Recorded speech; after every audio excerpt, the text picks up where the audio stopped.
respected judges, teachers, and fellow debaters. I, Abhinay Roshan, with my teammate Nishika Kunwa, and today we stand in a strong support of the USA trade policies and tariffs introduced during the Trump administration, especially against China. These policies were not just political moves, they were very a bold step towards economic justice and national strength. For too long, the United States allowed unfair trade practices from China, including massive trade imbalances, intellectual properties theft, and forced technology transfers, and Trump administration finally took a stand. Tariffs served as a shield protecting American industries, bringing back jobs and encouraging companies to manufacture locally. They sent a clear message. The USA will no longer be a passive player in a global trade. Now, my teammate will explain how these actions help the USA economy and improve national security. Thank you. I am Nishika Kumar, and I will continue by highlighting how these trade policies made a real difference. Firstly, the tariffs helped revive American industries, reduced our dependence on Chinese goods, and encouraged made in America manufacturing. Secondly, this policy was a strong push towards reducing the trade with China. It encouraged fairer trade deals and pushed China to increase its imports of US goods, including agricultural products like soybeans, helping American farmers in long run. Thirdly, these actions also reduce long-term risks by protecting national security, especially in technology and critical industries. In conclusion, these policies weren't about just isolation. These were about reinforcing balance, fairness, and economic independence. Thank you. Good morning, everyone. I stand firmly against the trade policy and tariff imposed during the Trump administration, particularly in context of USA-China relations. Will these tariffs were framed as strategies to protect American jobs and reduce the trade deficit? The reality tells a different story. The trade war led to higher costs for American consumer and business, disturbed global supply chain, and hurt sectors like agriculture, manufacturing, and most of the industry aim to protect. Furthermore, rather than weakening China, this policy pushed it to diversify its trade partnership with American exporters, lost key market access. Studies have shown that the burden of tariff largely fell on American companies and consumers, not on China. Thank you.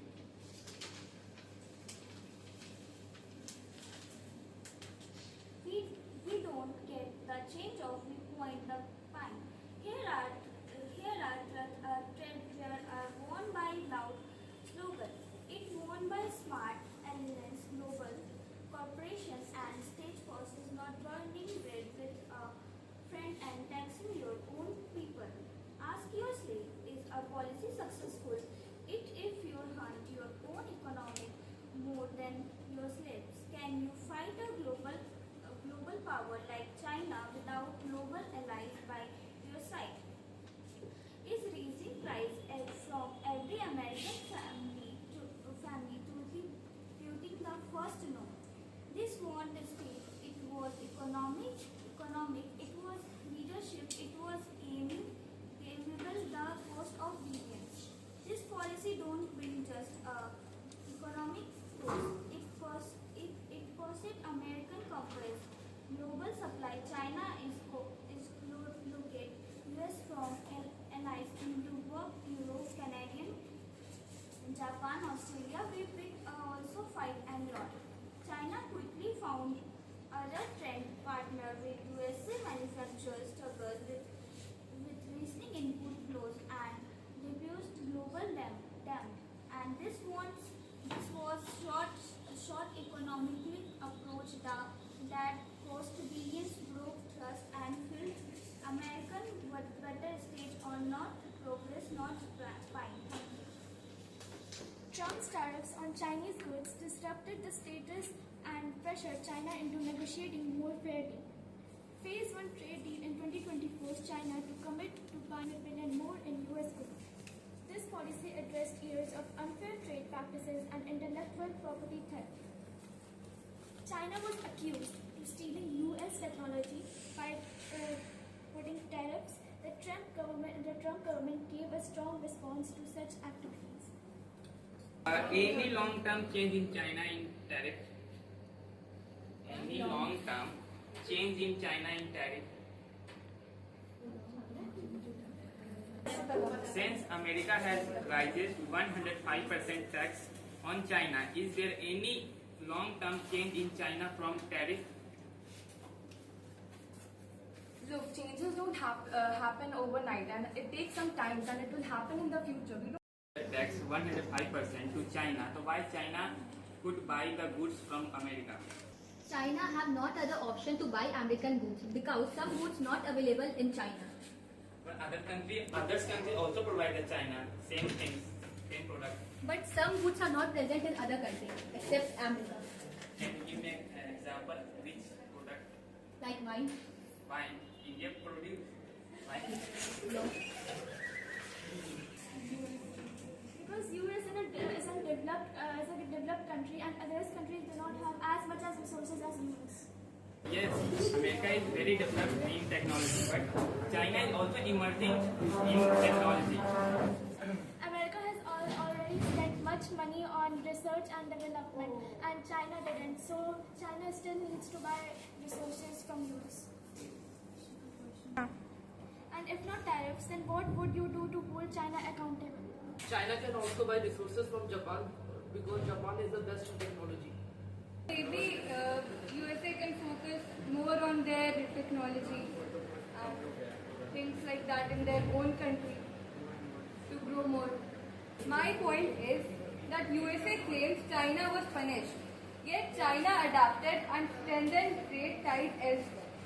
If America does not want to buy something from China, then why America is going to China?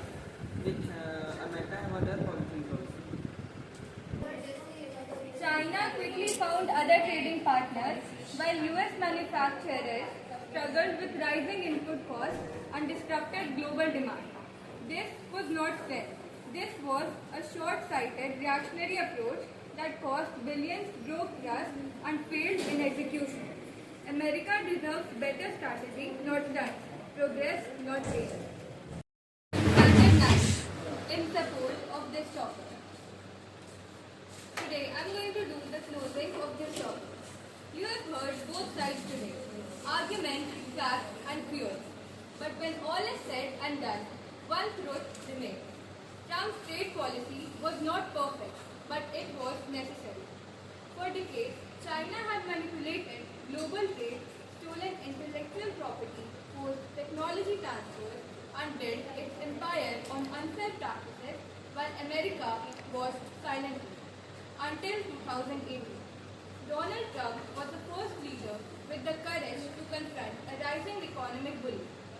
Through his tariffs, he did what others only talked about. He forced China to the negotiating table, resulting in the Phase 1 trade deal. He brought awareness to IP theft, costing the US up to $600 billion a year. He encouraged American companies to diversify away from dependency on China, and he proved that being tough can get results. Yes, tariffs were painful, but sometimes a little short-term pain leads to long-term gain. Even critics now admit China had to listen. The first cracks appeared in its state-controlled economy, and that alone is a victory. This policy was not just about trade. It was about reclaiming dignity, protecting sovereignty, and defending the future of American innovation. In a world where economic power is geopolitical power, Trump's stand was a line in the sand. As we conclude, it is evident that Trump-era tariffs constituted not a calculated geopolitical strategy, but an economically injurious and diplomatically eliminating experiment. protectionist measure endangered higher consumer prices, destabilized industry, and provoked retaliatory actions, all while failing to secure meaningful structural concessions from China. In essence, these policies prioritize optics over outcome and inflict self-harm as a means of strength. Thus, we reject these tariffs not because we are soft on China, but because they were strategically flawed, economically counterproductive, and diplomatically regressive. Thank you.